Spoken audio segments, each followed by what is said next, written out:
Hey, what's up, guys? Welcome back to my channel. This is your girl, StephaneMacay. If this is your first time here, welcome to my channel. Once again, my name is StephaneMacay, and today we're talking about Black Ink Room Chicago, Season 5, Episode 1, and it doesn't have a title, okay? So don't even come for me down in the comments trying to figure out why I don't have a title listed. Basically, the episode starts off with us seeing the end of last season, and it's definitely, they did real good. I don't know. The episode opens up with us seeing Ryan throwing a pitch at a White Sox game. Now, throwing the first pitch at any baseball game is definitely like a privilege. It definitely shows that you represent the city in which you are throwing the first pitch for. So that already shows that Ryan is a staple in Chicago. It's a high honor, and he's basically talking about, you know, his growth, which I feel like Ryan's always talking about his growth, but he doesn't really grow much. But, you know, yeah, that was kind of nice to see. It was definitely a privilege for him to throw the first pitch at the baseball game. After we see him throw the first pitch, it kind of segues into the current state of 9MAG now. Considering at the end of last season, Loyal Inc. was in 9MAG, but they were operating as Loyal Inc. And then Ryan opened another 9MAG. And so it was two 9MAGs. One Ryan was affiliated with, one Ryan was not. But it basically shows Ryan painting the original 9MAG, so Loyal Inc. is no longer there, and he shows that Lily and Four are basically the only two original people. Well, Lily isn't an original because she just kind of came. She came after 9MAG was already established as a unit, but Four is the only original. Him and Ryan are the only two original 9MAG cast members that are still working at 9MAG. Lily being there, being a staple in 9MAG, is still working there as well, but everyone else is disassociated from 9MAG. The next discovery we have is that Four and Nikki are broken up, which is really sad because I really did like Four and Nikki as a couple. I love seeing Nikki. Nikki is a beautiful girl, so I loved seeing her in every episode she was in. And I just thought they were really nice together. Apparently after the whole debacle involving Four sending those naked videos and photos to other females, that inspired Nikki to not want to be with Four anymore, which is understandable. Not everyone can move past infidelity, but it is definitely sad to see that they're not together anymore. Then we see Lily talking about her growth and how she's not going to be the same because she's having her 25th birthday and the party is coming up. And personally, I feel like Lily does need to grow up. She is definitely one of those people that fly off the handle without really thinking about the consequences of their actions. So that was kind of good to hear. And then after that, we see Dawn and Ashley. And Dawn and Ashley are like the crazy couple on the show. Like, they're together, they're not together, they're fighting, they're yelling, they're screaming, they're this, they're that. And considering that last season Dawn and Ashley were working on fixing their marriage, considering that Dawn cheated on her, and she's working on forgiving him and, you know, fixing their marriage. So to see them apple picking with the kids, it was really refreshing. It's good to see that there are people that still try to work towards relationship, and that's no shade to Nikki because not everyone can deal with infidelity. So after we get caught up with Dawn and Ashley, we go to the Loyal Inc. dinner. So basically all the members of Loyal Inc., that is Dawn, Van, Charmaine, those are the only three people that was working there, but then all their spouses came to the dinner as well. And then later Four came, but before Four came, the shade of it all, they were shading Four so bad that when he walked in the room, my heart was like in my stomach. Like, they were talking about that man mad disrespectful because of the angle in which the video. If you haven't seen the video, just go to Google type in 4 with a PH, PHOR, naked video. Baby, when I said he took that phone, he whipped it around the rear, propped that leg up. You can see the back of the privates and his butt. And he sent it to some girl. And everybody done seen it. It done went viral. Okay? But they were shading for so bad before he got there. Hold on, it's blurring.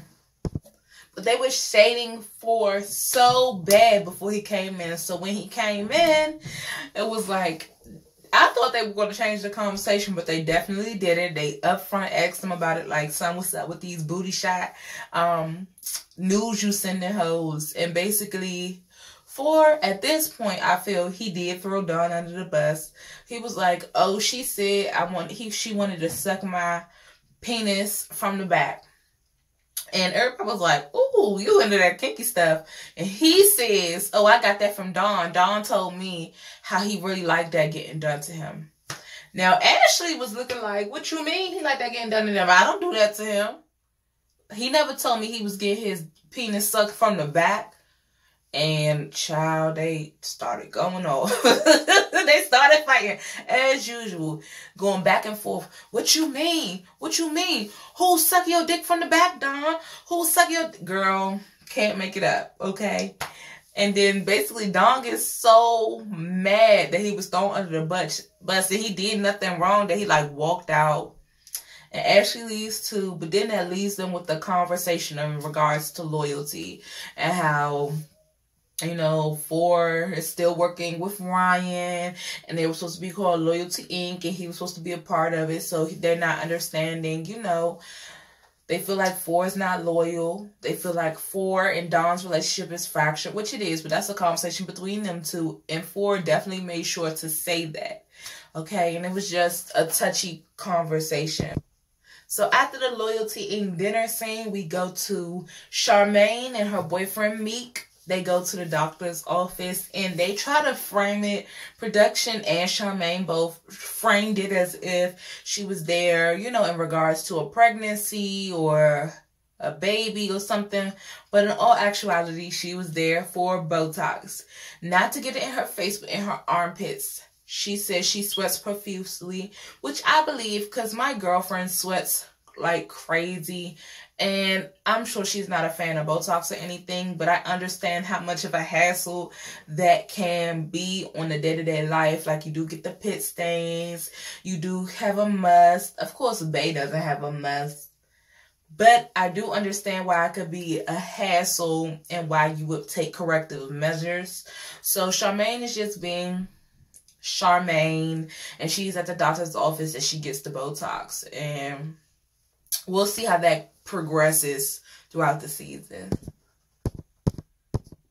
After the Botox scene, we see 4 and Dawn at the basketball court. Now, for those who do know, just fast forward like 30 seconds. Not even 30, maybe 15. But for those who don't know, Dawn was a basketball player in college. He got in some trouble, so he got kicked out the league. But he's really good at basketball. So basically, they meet up at the court and Dawn, you know how guys fight out aggression. They fight it out on the basketball court. And it transitions into Dawn and 4 having a conversation in regards to loyalty. And the problem that Dawn is having is that Dawn's issue is that 4 went and met with Ryan and they worked together to get 9 Mag back and still be working, and now Dawn is basically out of a job. And 4's perspective is, you know, that wasn't my intention to, like, leave you out of it. It's just that me and Ryan were real close. We were working together. I didn't mean any ill intent. We want you to come work for 9 Mag now.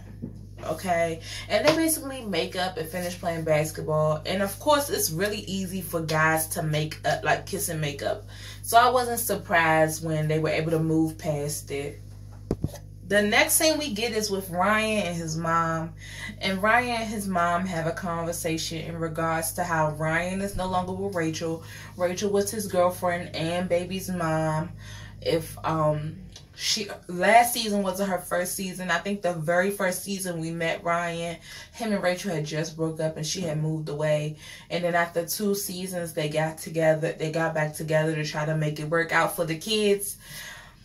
And then Ryan cheated with Kat, and then that came out and blew up in his face. So they were supposed to be working on, you know, fixing the relationship, but apparently they couldn't get past the infidelity and trust issues. I do feel like Ryan was a different person when he was with Rachel. He wasn't as, you know, easygoing. He was definitely more business-minded. I feel like Rachel had the effect on Ryan that Duchess had on Caesar. If you remember the original Black Ink New York, that really was the dynamic that was being given.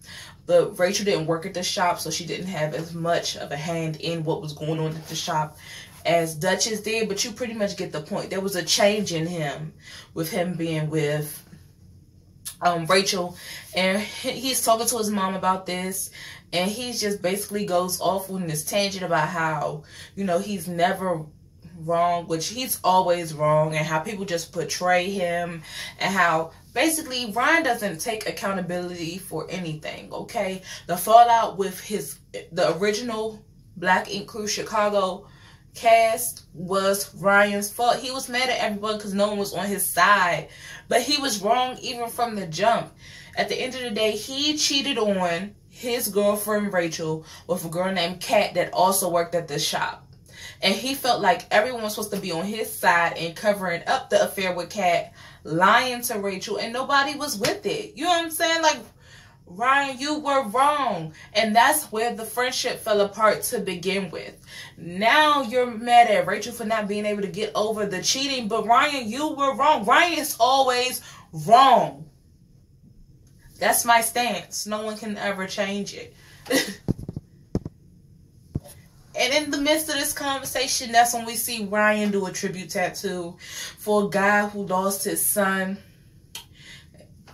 and his son's mother in a terrible accident, and it was a very emotional scene for me. The loss of a child is something that cannot be put into words or explained, so I was definitely sad to see that. But the tattoo looked amazing. It basically was the son walking up the stairs to heaven and the father reaching out to him, and it was beautiful.